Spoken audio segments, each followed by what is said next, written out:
long time no see. Woohoo! Well, howdy Dudley and Clarabelle too. Google it.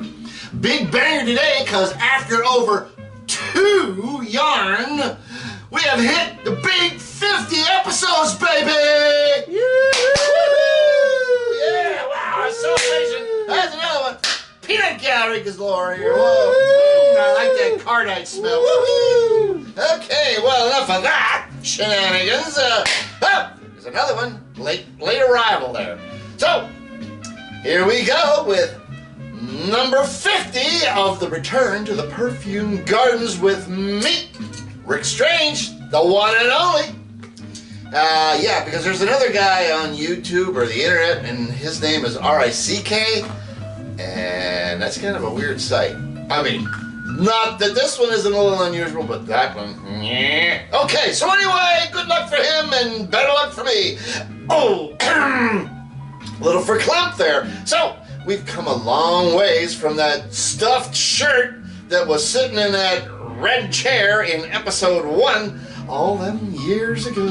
So hey kids, I'm so loose now I carry a wrench with me just to tighten up my weight. Woo! So let's sample a few of our delights for today's a swirling blendorama from Cavernous Cravings of my choices. They're way out there. So, dig that verbiage. I don't even know if I said it right, but it doesn't really matter, does it? So, moving on. Putting the pedal to the proverbial metal and heading out onto that highway is the Gone. Ooh, how appropriate. These punk spuds grew out of Keokuk, Iowa. I think I said that right. With a non-musician. Now, this guy is who started the band. And he was a non-musician called Craig Moore, and that was in 1963. And as he was at that very moment performing pantomime, I should say, he was pantomiming to the Beatles tunes in the school's cafeteria. Oh, hot dog! How about that? I love it. Well, throw that Johnny Marzetti on my tray, Miss McBride, with a carton of chocolate milk. And let's get it on. So Jiminy Cricket forward to 1966, and this cat is in a band called the Pagans, soon to become the Gone, with himself, Mr. Moore, playing bass, no less. He learned it like that fast. So he had to, because here's the deal. They were offered a job, they had no bass player, he learned it. Woo! Presto changeo, and we get a crank in 45 from these guys called Black Out of Greeley.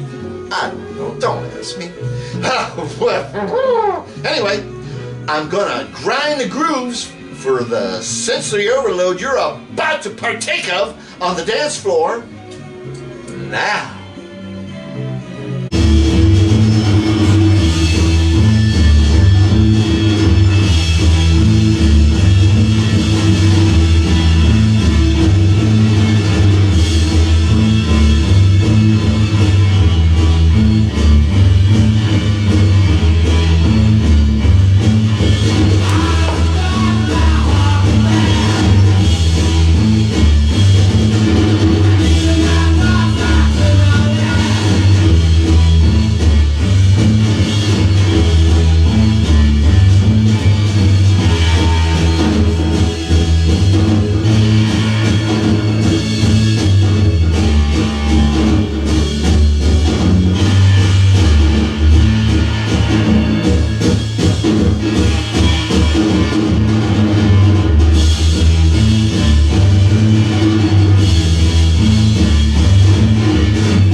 one's way off the freakometer. We're talking super wicked. Ooh, wicked, baby. Hey, kids, here's the record cover. And we got a shot of that. Now, the back, the print is so small. I mean, it's like the Guggenheim Bible on the head of a pin. Whoa, what are you talking about? What's the matter with these guys? Anyway, this is on the Vox label, and interestingly enough, it's a compilation of a lot of their 45s and just some live material. Woo! Hey, well, these guys were never a bride, but always a bridesmaid. But they did crank out some 45s and demos, baby. That's what's on here. This platter also got righteous 60s covers. I mean, make you want to dance all night away. Woo! Thumbs up here, baby. Double thumbs up. Good album. Worth the effort. And it ain't that much. It's a cheesy one. Cheesy. It's not cheesy. It's cheapy. Cheapy I'm talking about here. Low in the money range. Okay, get it? Dig me? Woo! Ha! The next sliver of licorice pie. Oh, embarks from San Diego in 1967. My favorite year. It called itself the Id. Whoa! Interesting. These five cats take folk, fuzz, and Eastern influences, and they render it down into a bar of something so cool, tripping through delight, fantastic. I mean, this is some good stuff here.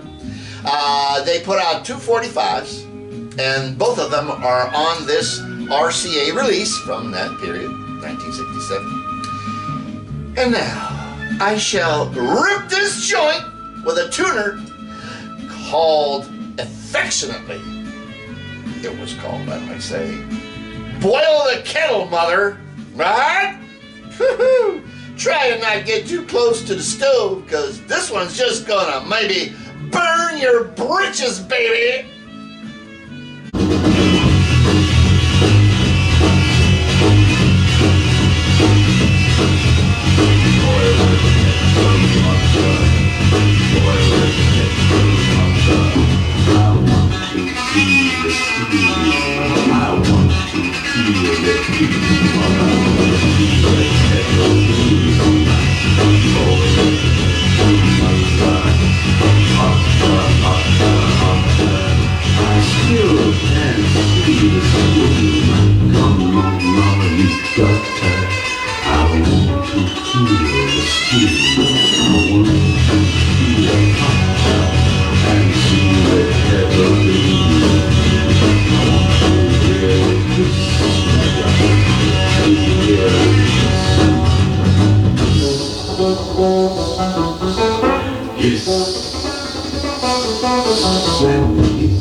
Background is a skipping.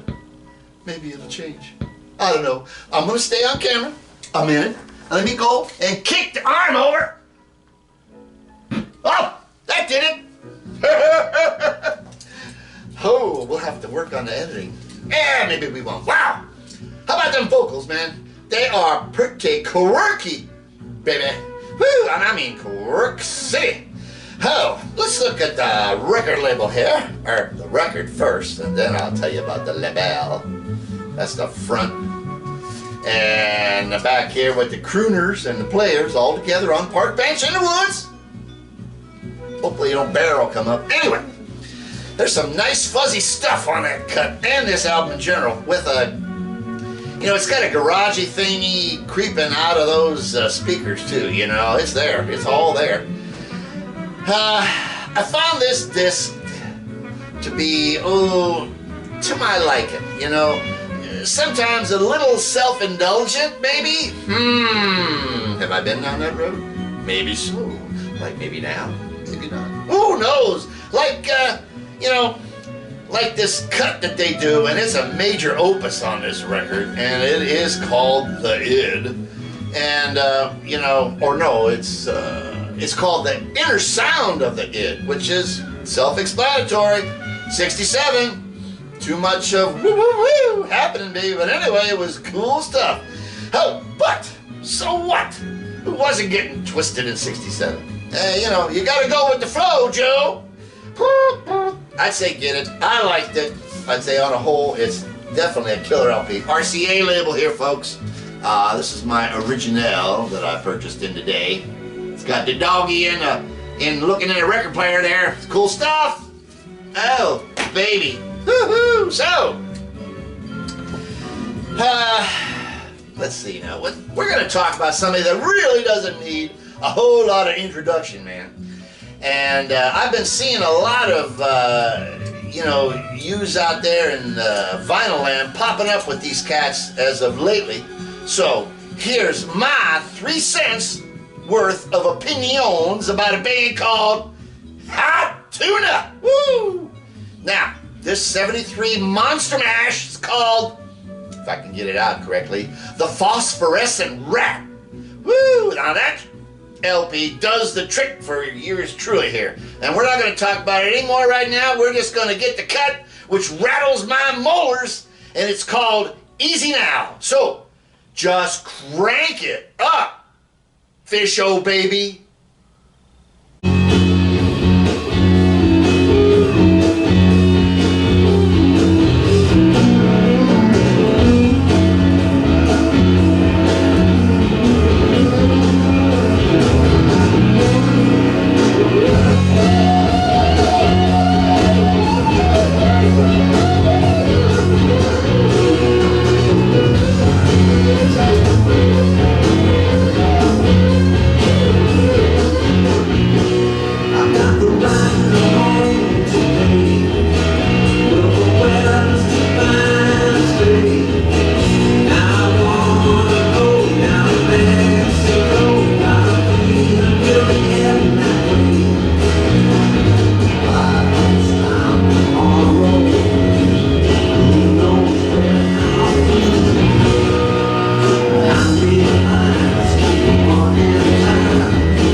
Jeez, that one's got so much bottom end, it could hold up the temples of Zagwa.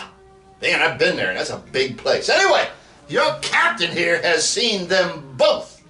Oh, well, yeah, I've been to Zagwa, but I've seen Hot Tuna in both. The word would be incarnations? Maybe? I don't know. I'm not getting a nod or a shake from the camera person, so I must have said it right. Anyway, in both versions, live. Woo! And I mean live in all their loudness. Oh, stacks and stacks, baby. And also, I saw them at a really cool club in Marin some years back, doing just an acoustic set. I mean, phew, major, man, major, real gas, baby. Enough said. Here is the record. Let's get it in there so that we can get a good shot of it. It's happening. It's got some really Andy Warhol-ish cool stuff. I'm digging it. In the backside I got more pop tops. Remember we used to do those pop tops when they first came out and you'd make a chain of them and hang them in your car? Ho ho! That were the good old days. As soon as we could get away from the can opener, life got improved.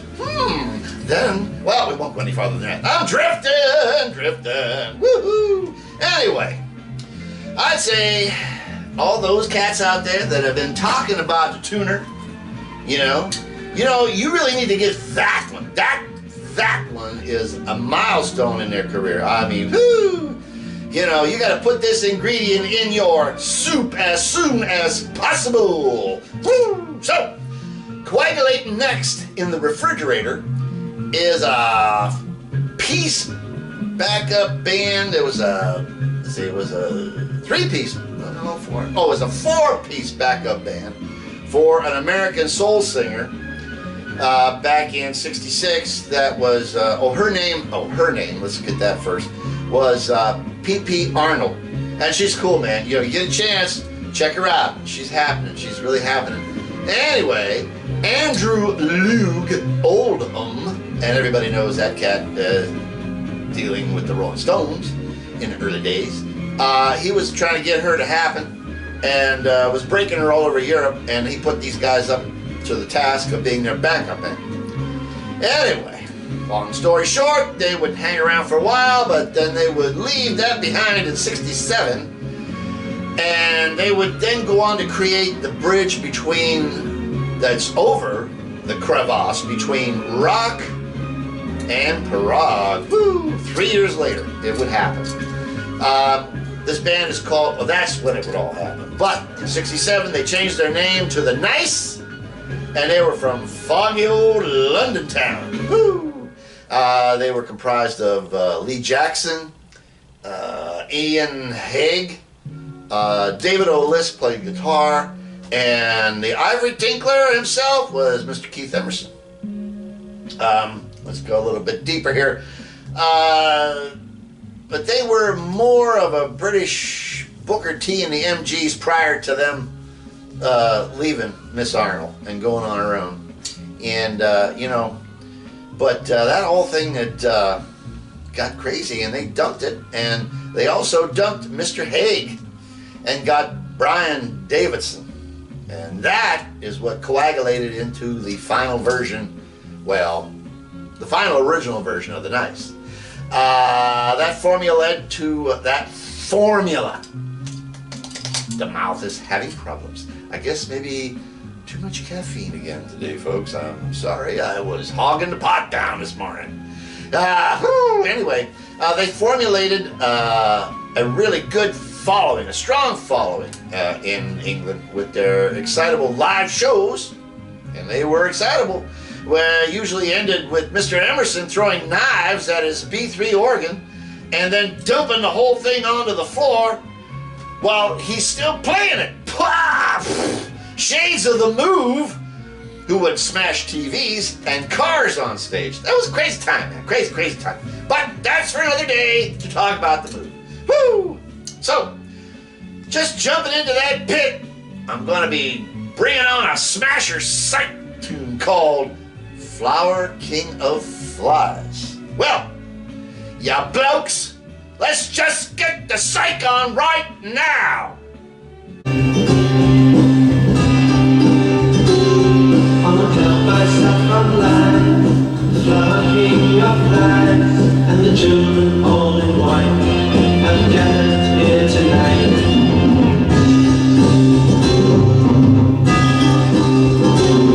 Let the dance of love begin, let the temple maiden sing a song that's sung in time to a dawn with bells alive.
That was some very cool Brit Psych, I say. Let's whip it out, as Frank Zappa would say. And the audience is aghast. Ooh, this is a cool LP. This is, as you can tell, my original copy. It's on the Immediate label, and I can't get it out of the package, so we won't. Anyway, that's the front, and the back is right there. Okay. Oh, raise it up, raise it down. I'm having problems again. Oh! Well, this artifact took me by surprise, I must say, when I got me mitts on it in '68. I didn't know what the hooda. Whoa, I don't know. I didn't have a clue as to what it all meant. I mean, but this thing cooks. David O. List, a little sidebar here, even filled in for the ailing Syd Barrett on a package tour in merry old England with the Hendrix Experience, Pink Floyd, obviously, The Move, The Nice, duh, and the Amen Corner in 1967.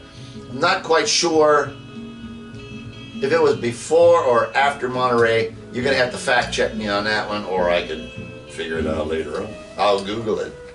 Take my own advice.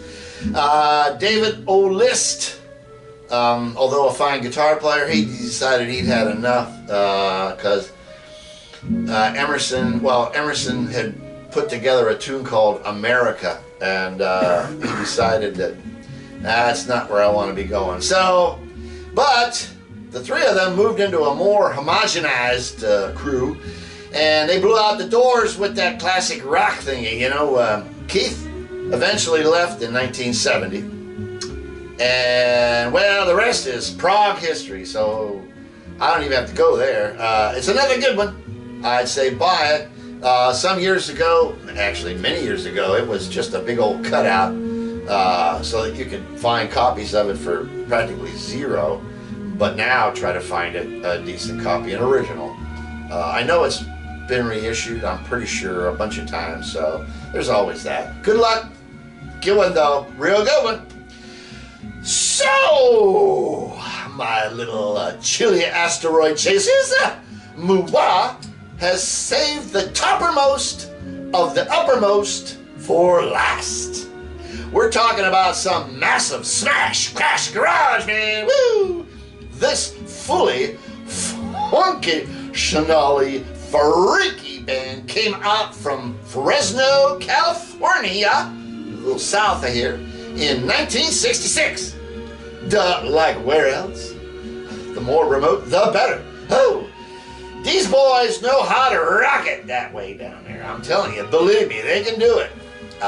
They're calling themselves the King's Verses. Well, they managed a crazy hybrid of a punk, Buddy Holly, certainly Arthur Lee and Love kind of a thingy. They never really released an LP, but they did punch a bunch of 45s and demos out hereabouts, and they smashed them up onto a bigger platter, and I'm going to plunk the stylus down onto a scorcher called Ballad of La Polo, or Lad Polo, maybe. One of the two. I'll correct it when I come back. Woohoo! Get out the Boone's Farm apple wine and groove on this! Come on, baby, one time!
I'd like an order of a chicken salad sandwich and hold the bread. What? Who knows? I'm drifting. Don't ask.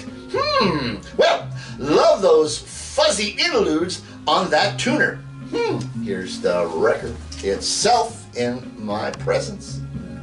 It's on the Beat Rocket label, and it was a record store day thing, I'm pretty sure. There isn't any information in it, but there's plenty to squint your eyes at on the backside.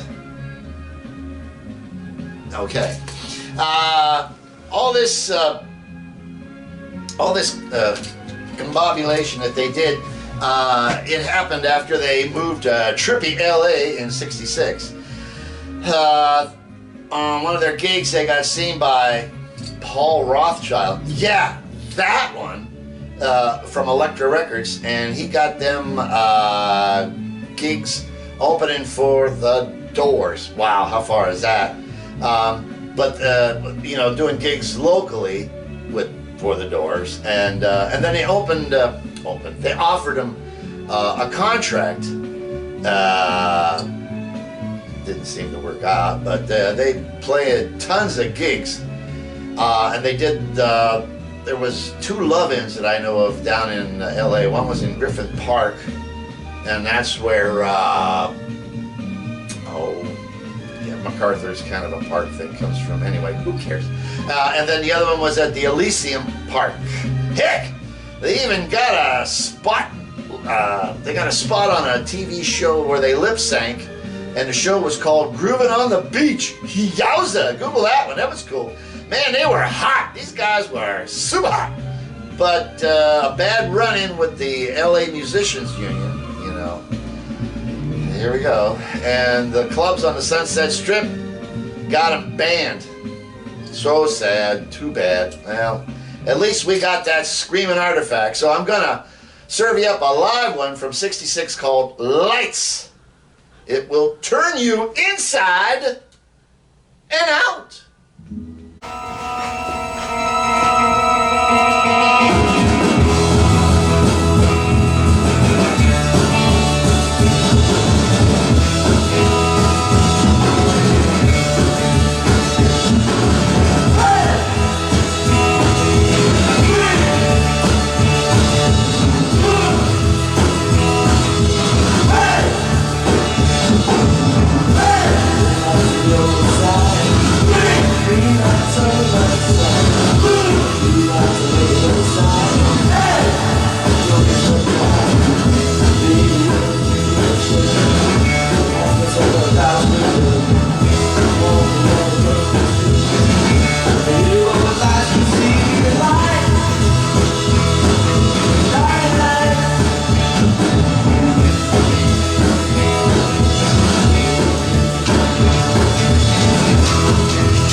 Myself, I just had to throw another one on there, on the old Barbie there. That album is really cool, and that cut Lights is pretty far out, baby. I mean, this whole thing is happening. Swoosh bang, and how you hanging now? Woo! So that brings us, you guessed it, to the bumpy music for today's Wondrous Episodus. A little bit of Latin from when I was on the Roman planet, and I roamed. This is from a 12-volume set from '69, and what they did was they did astrological signs, and it's kind of funky. Look, check out that young lady's outfit. I mean, this was like a Hollywood production. That's a De La Renta, isn't it? Yes, I got it right. That's an outfit far out. There's a booklet in here for the horoscope. Of course, I have Gemini because I am. Oh, woohoo! Far out stuff, you know. It's pop easy listening. You know, it's kind of smooth. I mean, really smooth. Martini time. No beer, please. Only wine and martinis are being served at this record executive promotion. Ooh, somebody was sampling a lots of Owsley in those days to put that stuff out. Woohoo! So, now we close. Oh, with the big 50, you know, I don't have another one. Maybe, oh, there's one. I gotta do it. If I can do it. Let's see. No, that's a dead soldier. Doesn't matter. We're good. Had a great time. There we are. We got there from the peanut gallery. Thank you very much. Well, so now we close with a big sigh, and that was 50, and so I got carried away a bit, but when don't I? I've been carried away a lot over the years. But before we close, I just want to say, hey, Topper. Only the best good vibes for you, pal. Coming from me all the time, 24/7, 365. I want to tell everybody out there in video land, get a chance. Go to Topper's channel if you hadn't and check out some of his earlier stuff. And then check out where he's playing. Because he plays some wicked guitar, baby. Wicked guitar. Excellent stuff. But well. And lastly, I'd like to throw something in to my partner in crime in this video world. And also in my life's journeys. I want to say happy 35th to Miss Nancy. You know, dig it, folks. If you can be 35 years with me, that deserves some kind of commendation, I'd say. I love my girl. Let's get another 35 on. Because, you know, I don't age like you earthlings do. Anyway, just take care of my little gardeners. I'm so glad that you are here. I'm so glad that you could put up with me. And let's get on to 51. And hopefully we can do the next 50 in less than 2.5, 3 years. So, stay safe. Keep your cool out there. Keep it down, baby. And hope for peace on this here orb, because we need it. Till the twain shall meet, as always, I am your host, Rik Strange. And I wish you well. And we are, and ever shall be, all one.